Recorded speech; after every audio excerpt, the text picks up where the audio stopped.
Leslie Gordon and Marcia Sackett had been best friends for as long as either of them could remember. They were born just 2 days apart, and their families had moved to Eden Lane within 1 week of one another. The girls had gone to the same preschool and shared the same doctor. They went to the same dentist and had been lucky enough to have been in the same classes from kindergarten all the way through 8th grade. Whatever one girl did, the other did too. When Leslie decided to join the Campfire Girls, Marcia immediately signed up as well. When Marcia got her ears pierced on her 12th birthday, so did Leslie. They even got the chicken pox at exactly the same time. Leslie and Marcia shared clothes, homework, and secrets. When they were 11 years old during a sleepover at Marcia's house, they vowed to be best friends for life, and for whatever life might await them in the hereafter. The girls wrote down a solemn oath, recited it, and sealed the vow with double scoops of mint chip ice cream. It was a promise that Leslie would live to regret. The trouble began during their first week of 8th grade when the girls decided to try out for their junior high school's cheerleading squad. They agreed it would be a great way to make new friends and meet boys. For an entire week before the tryouts, Leslie and Marcia practiced a series of original cheers, steps, and acrobatic routines. When the day of the auditions came, they wore identical outfits and performed their routines as a team. Crystal, the captain of the cheerleading squad and without a doubt the most popular girl at Garfield Junior High, was quite impressed. However, no girl was ever allowed to join the squad without first passing one of Crystal's famous initiations. "Initiation?" Leslie asked when she heard the news. "What's that?" "It's like a test," Crystal explained. "We give you a challenge to prove you're worthy of being a cheerleader." "We can do that," Marcia said immediately. "What would you like us to do?" "Let me think," Crystal said, looking to Shannon McHugh, her second in command, for ideas.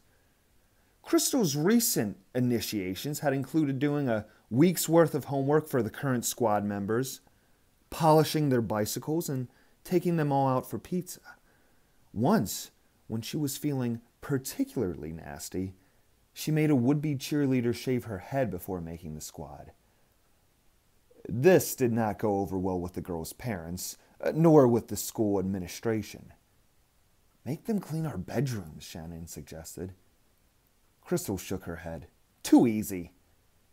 "How about we make them double date my twin brothers?" Shannon said with a nasty giggle. Shannon's brothers, Ned and Fred, were two of the most disgusting boys in school. Just thinking about sitting next to them made Marcia feel like throwing up. "No. I just got a C- on a science test and I'm feeling particularly mean," Crystal said with a sneer, making sure that Leslie and Marcia knew she meant every word. "Hey, I know. How about they have to spend the night in Dracula's castle?" Dracula's castle was the name the kids had given to an old abandoned mansion at the end of Cedar Street on the far edge of town. Empty for as long as any of them could remember. The house, built sometime in the early 1900s, not only looked as dark and creepy as a house could, but was rumored to be inhabited by an actual vampire. The story got started several years back when a number of dogs, cats, squirrels, and raccoons were discovered around the property, completely drained of blood. "Perfect," said Shannon. She turned and smiled at Leslie and Marcia, whose faces had suddenly gone white. "A night in Dracula's castle it is." Pom-poms in hand, Leslie and Marcia walked home in silence. It wasn't until they reached the front door of Leslie's house that Marcia finally found the courage to speak. "Maybe this isn't such a good idea after all," Marcia said. "I mean, who cares if we're cheerleaders anyway?" "You care, and so do I," Leslie insisted. "Crystal and Shannon are just trying to bully us, just like they try to bully every other girl at school. Well, they can't scare us. We'll take their stupid old initiation, and we'll pass it. Nothing can hurt us as long as we stick together, right?" Marcia was uncomfortably silent. Right, Leslie repeated. Right, Marcia replied, obviously lying. All right then, Leslie said. You tell your folks that you're staying over at my place tonight, and I'll tell my folks that I'm staying at yours. We'll meet Crystal and Shannon at Dracula's castle at 9 o'clock, just like we promised. Deal? Marcia hesitated for a second and smiled. Deal, she said. But if we get caught, killed, or bitten by anything, I want you to remember that I was totally against this. As arranged, all four girls met in front of the abandoned house at exactly 9 o'clock that night. The sky was overcast, which made the dark old mansion with its grayed stone walls, vine-covered turrets, and decaying roof look even spookier than usual. Leslie and Marcia had each brought a sleeping bag and flashlight. Shannon smiled evilly as Crystal gave them their instructions.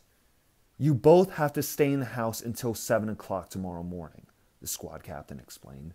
If either one of you leaves before that, you're both disqualified. You're in this together. Got it? All for one and one for all, Leslie declared. Exactly, Crystal said. How will you know we really stay the entire time? Marcia asked.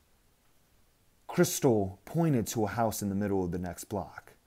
That's Shannon's house, she said. Every hour on the hour, you have to blink your flashlights 3 times from inside the house. If Shannon doesn't see your signal, you're out. You mean you're going to stay up all night? Marcia asked Shannon. No. My alarm is set to wake me up once during the night. But you don't know when, and you can't afford to take any chances, Shannon explained. But that means we have to stay up all night, Leslie protested. Trade-off, sleep in shifts, you'll work it out, Crystal said with a shrug. That is, if you really want to be cheerleaders. We do, Leslie said. She turned to Marcia. Let's go. Picking up her sleeping bag and taking her best friend by the arm, Leslie started up the cracked, weed-covered walk to Dracula's castle. Giggling, Crystal and Shannon headed back down the street. Are you really going to get up in the middle of the night to watch for their signal? Crystal asked her friend.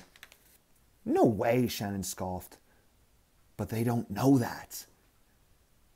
Leslie and Marcia found the front door locked. However, since the neighborhood kids regularly use the house's windows for target practice, there were several broken ones to climb through. Once inside, they gripped each other tightly as they moved fearfully through the dark, musty old mansion and looked for a place to sleep. Finally, Marcia shined her flashlight into the foyer. Let's sleep next to the door, she said. There's no rule that says we can't sleep near an easy way out. Good idea, Leslie agreed. But we'd better unlock the door. I'm more afraid of what's inside this place than anything outside. They quickly spread their sleeping bags out on the dusty hardwood floor and climbed inside them. Leslie looked at her watch. It's 9:30. I'll take the first shift, she said. You get some sleep and I'll wake you up at midnight. Then you let me sleep for a couple of hours, okay? Okay, said Marcia. She settled into her sleeping bag, wondering if she actually could sleep in this creepy old place. But despite her fears, 15 minutes later she was fast asleep.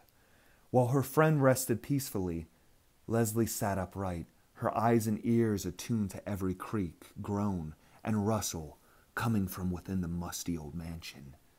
Once she was certain she heard something moving in the far corner of the room. When she shined her flashlight in the direction of the sound, she saw 2 beady red eyes staring back at her. Gasping and clutching her throat, Leslie almost screamed, until she saw that it was just the field mouse. More scared of her than she was, the mouse turned and scampered back into the darkness. Leslie let out a huge sigh of relief, then looked at her watch to see how much more time she had until midnight. She saw that it was only 10 o'clock. Great, she said, groaning. 2 more hours. And then she remembered she had to signal Shannon every hour on the hour. Walking to a large, grime-covered window, She pointed her flashlight directly at Shannon's distant house and blinked the light 3 times. There was no return signal. Leslie wondered if Shannon was even bothering to look. Either way, it made no difference. She had to follow instructions or risk having both Marcia and herself kicked off the cheerleading squad. The next 2 hours passed with only the usual moans and pops of a creaky old house to keep Leslie company. At midnight, barely able to keep her eyes open, she flashed her signal, then gently shook her friend awake. "Hey, Marcia, wake up," Leslie said softly. Marcia's eyes instantly snapped open. "Huh? What's wrong?" Marcia asked, confused. "Nothing. It's midnight. Time for you to keep watch." Marcia sat up painfully and tried to adjust her eyes to the darkness. "All right," she said, still groggy. "Give me my flashlight. Try to get some sleep. Remember, you have to signal Shannon at 1 o'clock and 2 o'clock. Then you can wake me up," said Leslie, sliding into her sleeping bag. "No problem," Marcia said with a yawn. "Sweet dreams." Leslie turned over on her side, shut her eyes, and took a long, deep breath. This isn't going to be so hard after all, she thought. She was just beginning to drift off when she heard Marcia whisper, Leslie, wake up." Alarmed, Leslie sat up and turned to her friend. "What is it?" she asked. "I have to go to the bathroom," Marcia said. "What?" asked Leslie in disbelief. "I have to go to the bathroom," Marcia insisted. "What do I do?" "I don't know," Leslie said. "There must be a bathroom around here somewhere." "Come with me," Marcia pleaded. "All right," Leslie agreed, reluctantly climbing out of her sleeping bag into the cold, damp air of the dark house. Arm in arm, Leslie and Marcia nervously wandered into the heart of Dracula's castle. Their flashlight beams punched through the inky darkness, revealing room after room, empty of anything but the dust and debris left from decades of neglect. There was no bathroom in sight. They had made it all the way back to the house's enormous kitchen when a loud creaking sound, like the opening of an ancient coffin, caused them both to freeze in their tracks. "What was that?" Marcia asked, squeezing Leslie's arm so hard that her nails nearly cut into her friend's skin. My mother would say it was probably just the house settling," Leslie stammered. Thump, thump, thump. The house was now filled with the unmistakable sound of footsteps. "I'm not sure what a house does when it's settling," Marcia moaned, "but I don't think that's it." "Crystal? Shannon?" Leslie barely managed to squeak out.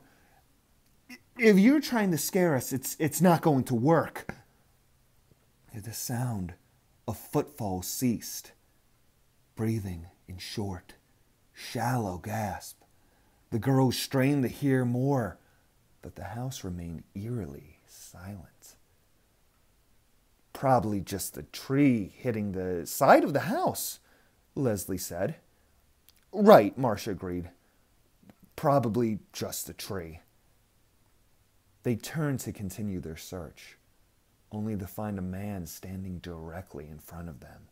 Over 6 feet tall, he was completely bald and had gray, bloodless skin.